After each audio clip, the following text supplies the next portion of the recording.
Une marche pour encourager le don d'organes s'est déroulée aujourd'hui à Vancouver. C'est une campagne internationale appelée Torch of Life qui a fait étape en Colombie-Britannique. Notre province a longtemps été à la traîne par rapport au reste du pays en termes de don d'organes. Benoît Ferradini.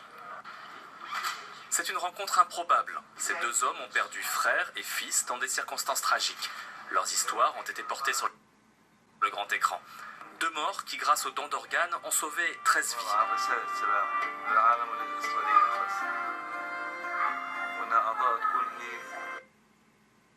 En 2005, dans les territoires palestiniens, le frère de Khaled Khatib, 12 ans, a été tué par un soldat israélien.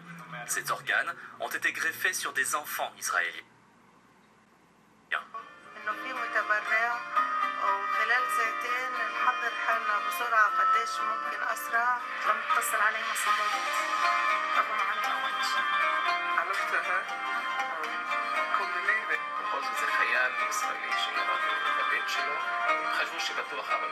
I feel my brother is still alive. That's what.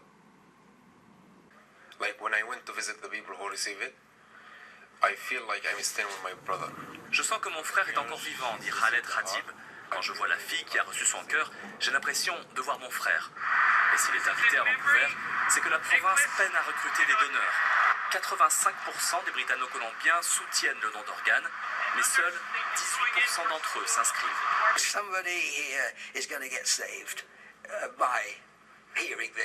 Je pense que quelqu'un aujourd'hui va être sauvé grâce à ce qu'on a dit ici, explique Reg Green. Cela fait 19 ans qu'il parcourt le monde pour raconter son histoire.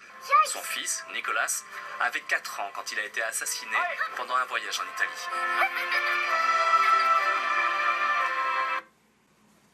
Sa famille a décidé de donner ses organes à 7 Italiens.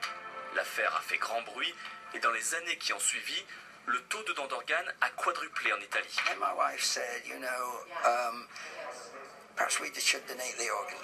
Quand ma femme a dit qu'on devrait donner ses organes, dit-il, ça a illuminé ma vie. Je pouvais me raccrocher à quelque chose.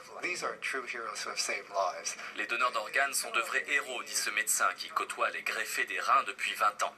L'an dernier, 194 greffes de reins ont eu lieu dans la province.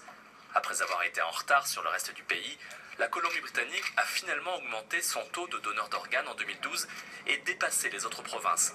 Mais ce n'est pas encore assez.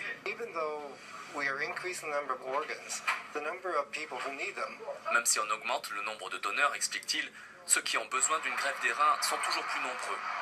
Près de 500 personnes dans la province attendent une greffe. L'an dernier, 18 sont morts sans l'avoir reçue. Darby Colton, lui, a été chanceux. Il a reçu 2 nouveaux poumons en 2006.